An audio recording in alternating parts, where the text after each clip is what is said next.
What's going on, everybody? This is Grand Prix GTP02 here once again up here at Humble Hyundai here in North Houston, Texas. No surprises there. And just like our previous video that we saw, which was my kind of little farewell tribute to the outgoing 2014 Hyundai Elantra Coupe, we will now be taking a look at yet another brand new Hyundai that has now come into the new model lineup for 2015. Now, before we begin, I know many of you are probably sick and tired of seeing all of these brand new Hyundais, but never fear, because I am working on trying to find other models and makes to work with. But being the fact that I have the greatest access to all of Hyundai's brand new lineup, that is what we will be focusing on for now for future reviews, test drives, and so on, with the occasional possible pre-owned vehicle or something like that. But for today's little video, if you haven't read the title already, we're taking a look at a very unique specification for the all-new 2015 Hyundai Sonata. Now, anybody who has seen my recent, couple of reviews knows that I am a huge fan of this car. And originally, I will be the first to tell you that I was not the biggest fan of Hyundai, but ever since I started working here at Humble Hyundai back in June or July of this year, my whole opinion about the whole lineup has just changed. And finally, when this all-new Sonata came to be, my first test drive in it, I was still a little bit skeptical, but the more I got to know the car, I just absolutely fell in love with it. And I just started researching it more and more, and ultimately came to really love this car. I mean, everything from the way it looks to the way it drives, the technology they've put into some of them, the list just goes on and on and on. Now, anybody who is looking to buy one of these all-new 2015 Sonatas, there are tons to choose from out there, and you can get about 6 different trim levels. That's right, there are 6 different trims for this thing. There's the base SE, the upgraded Sport, like this white one here. You can see the wheels are different. It's got a dual outlet exhaust, excuse me. Then you have the trim level we're looking at today, and I'll tell you which one that is here in a second. Then you have the Technology Laden Limited, which is this one here. You can tell by the upgraded alloy wheels, the panoramic sunroof, which shows that this car here, the silver one, has the technology package added onto it.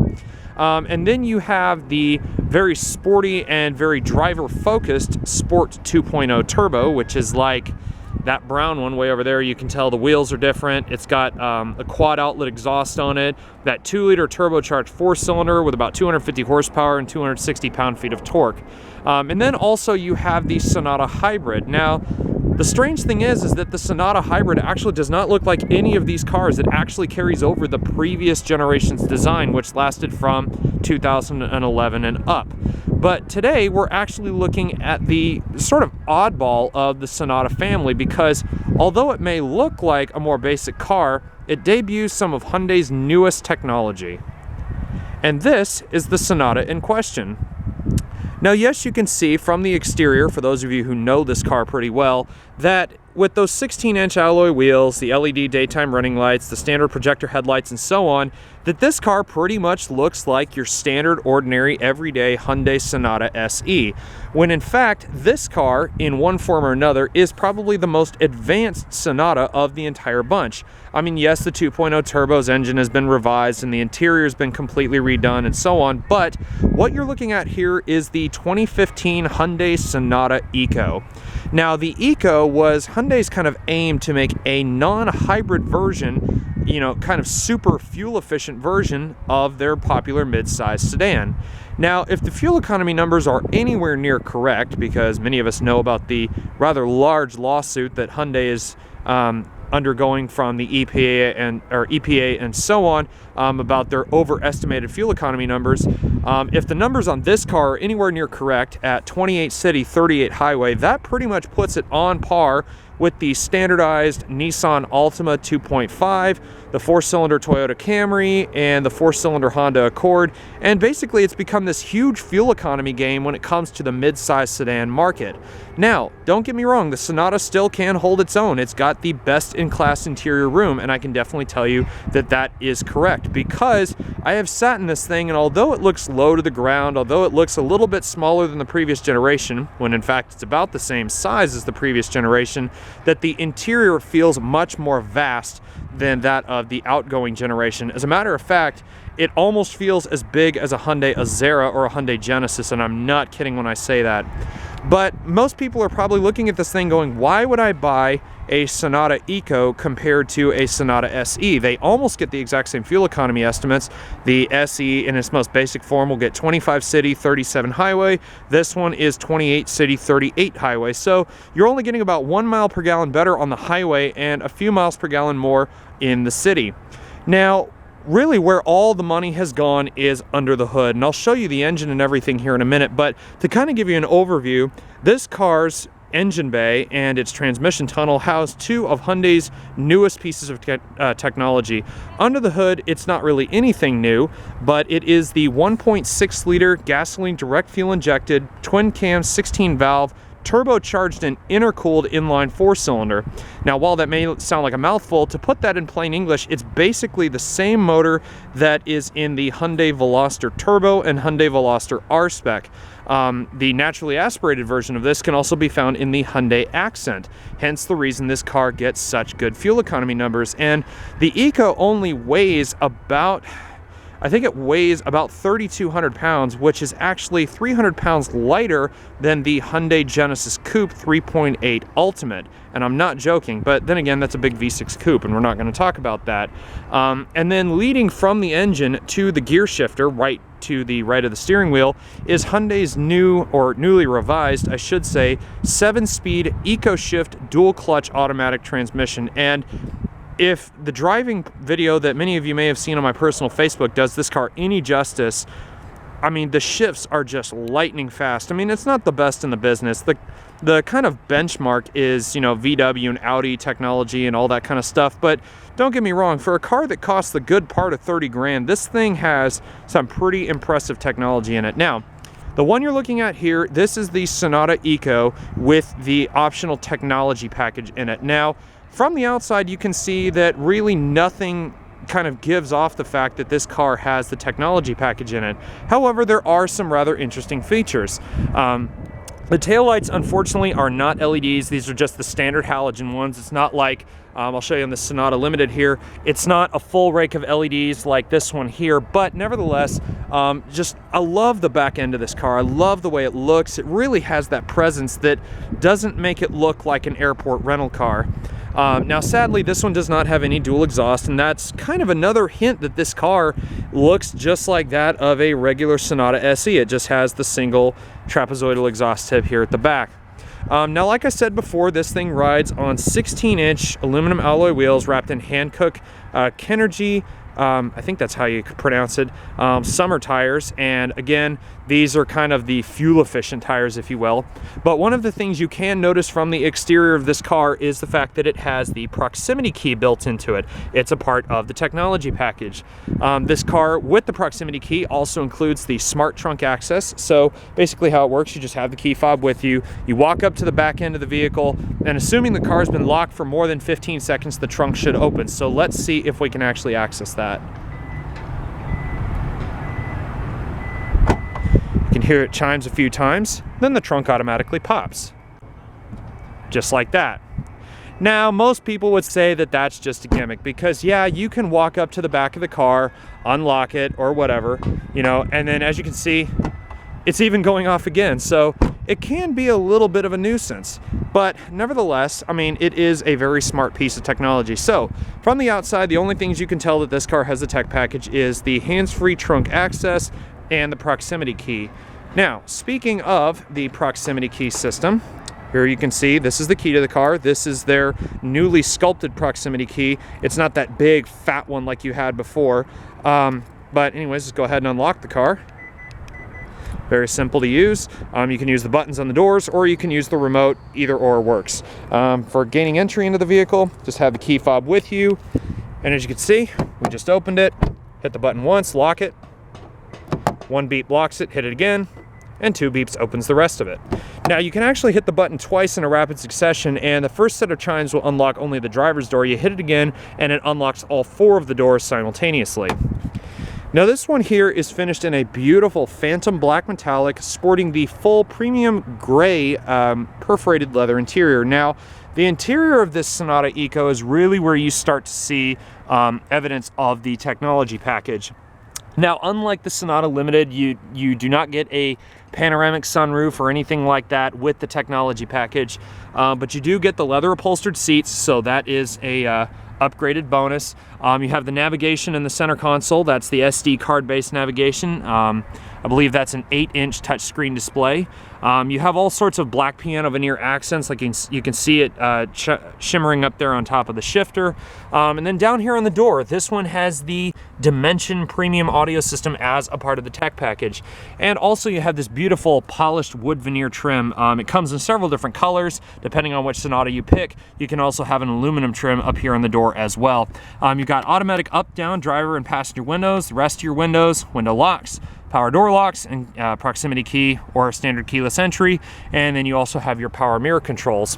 Over here to the left, you got a manual tilting and telescoping leather trim steering wheel. That's another part of the tech package. So again, a beautiful supple leather surrounding the wheel. You have a leather wrapped shifter knob as well, finished with satin silver, leather, and also the black piano veneer trim. To the left of the steering wheel, you have your blind spot monitoring system that's built into each of the mirrors. You can see I'm not sure how well you can see that. There's actually a little icon up here at the top of this mirror, and I'm trying to see if I can focus on it. There you go. Now you can see it. Now what that does is when a vehicle appears in your blind spot, about the 3/4 area of this car, a small chime or a small series of chimes will play throughout the interior, letting you know that there's a car in your blind spot and not to put your signal on or anything like that. Again, going back to what I was trying to say, you have traction control, your trunk opening system, fuel filler cap release, and instrumentation lighting control. And for me personally, one of my favorite things about this Sonata is just the driving position, the way this car feels to drive. It just feels like a luxury car. It doesn't feel like your everyday kind of eco car, if you will, at least in this case. You got a power driver's seat, no aluminum sill plates, none of that kind of stuff. But let's go ahead and open the hood first before we start it up or do anything like that. I kind of wanted to show you the power plant of this thing first before we actually get into anything else. And as you can see, once you open the hood, you get that same tiny little 1.6 liter double overhead cam 16 valve 4-banger equipped with the same twin scroll turbocharger, gasoline direct fuel injection, and the dual continuous variable valve timing.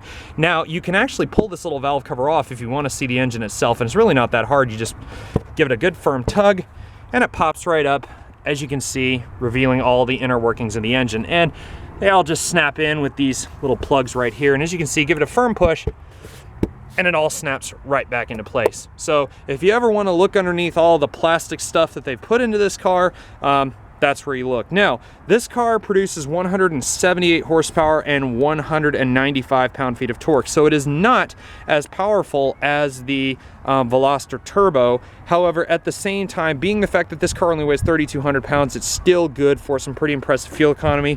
Again, it runs on regular or premium unleaded gas. You can run it on either one. That's the benefit of these turbo motors, and even some of the higher grade motors, you know, the 5-liter V8, the Tau series engine.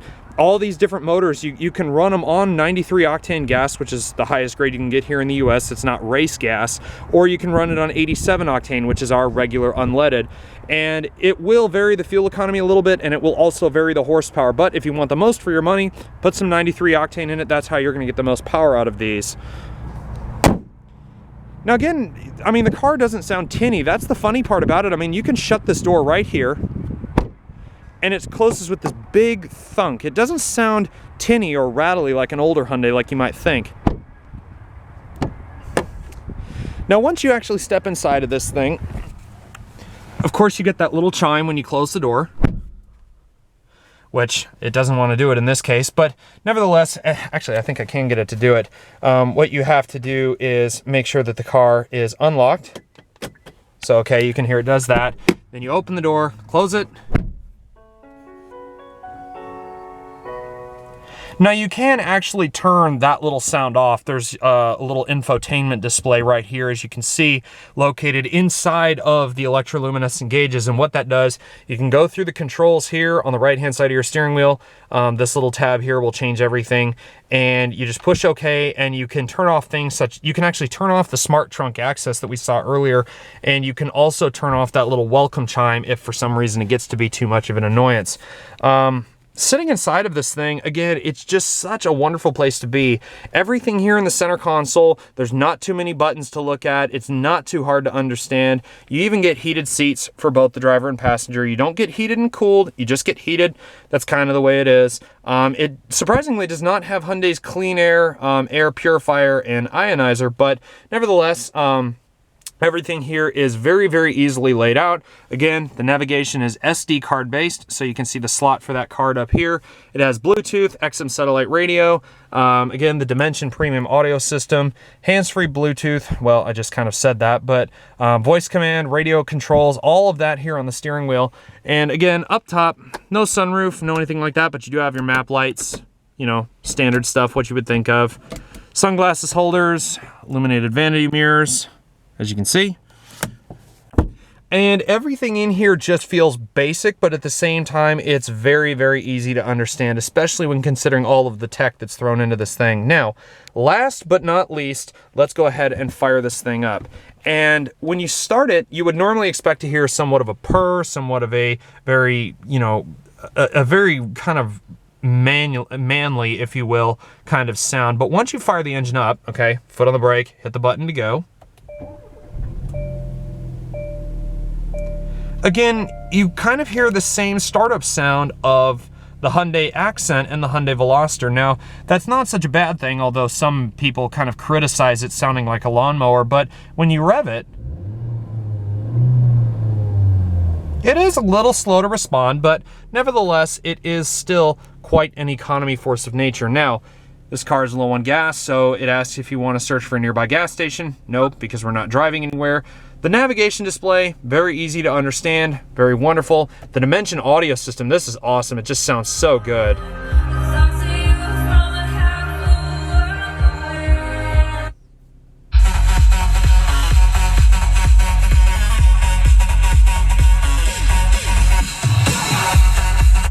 Absolutely love that. Dual zone climate controls, again, not too hard to understand. Very, very nicely laid out, very, very easy. Again, this car is only available with Hyundai's 7-speed Eco Shift dual clutch automatic transmission. It does have a backup camera, thanks to this giant navigation screen. The guidance lines do turn and tilt. And sorry, this one's a little blurred. Someone left that stupid little blue plastic piece over the camera lens, as you can kind of see. A little odd, but it happens, you know, detailers miss that kind of thing. You do have the drive mode system, so you have the eco mode, sport mode, and finally the normal mode. So again, however, this car is still built to suit quite a lot of things. Very quickly, let's just take a look at the rest of the car, just give you a quick introduction to everything else. And that basically just includes the back seat. This is where you're going to find the best in-class legroom, headroom, and everything else. I can sit back here, and keep in mind that seat is where I want it. It is not too far away, it's not too close either. And as you can see, I can sit in here and it's almost like the back seat of a Genesis. I mean, you see where I'm sitting. You see how far away this is. I've got a lot of headroom back here. The seating surfaces are wonderful to sit on. And I mean, just look at that legroom. There's just so much of it down here.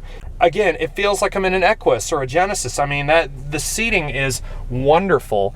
And you know, I guess you could say I'm trying to talk this car up in some aspects, because there still are those people who are just saying, oh, it's a Hyundai, you know, it's not going to be the greatest thing in the world, it's not going to be reliable.